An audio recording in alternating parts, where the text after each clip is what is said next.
We begin with the local city taking action without, its critics say, considering the consequences. City leaders deciding to enforce a policy that does not allow items like these at grave sites. So workers scooped them all up and threw them away. Only on 5, News Channel 5's Jacqueline Powell explains why Pahokee city leaders say it had to be done.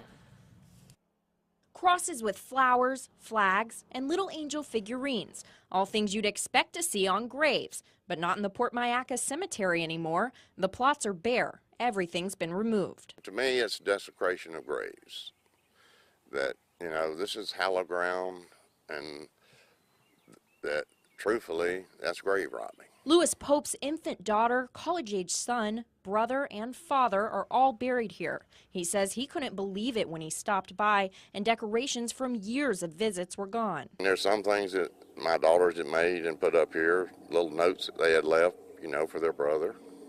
And it just, it really hurts. Behind that hurt, the city of Pahokee. I'm told a new cemetery manager took over a couple of months ago, and with her hire, the city began implementing rules that had been in place but weren't enforced for years. One of those says graves can't have anything but small vases with flowers, but when those other items were removed, families like Lewis's had no warning. City leaders admit they should have put something up online to notify next of kin. Those things are precious to the family members, and that communication was not as fluid as it should have been when we collected the items from the grave sites, and so we realized that caused a bit of misunderstanding. Many of the items taken off graves were thrown away and won't be recovered, but some were put on this trailer in the back of the cemetery. As Lewis and some friends dug through this afternoon, he found this angel. I believe this one was on my daughter's grave. For nearly 30 years.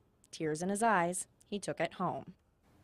And the city of Pahokee did hold a meeting to apologize to those families affected. The city's also putting together an advisory committee that can recommend changes to the cemetery's manager. I'm told they'll look at changing the rules to allow more items at people's graves, but that until that's done, families are being told they can only bring flowers.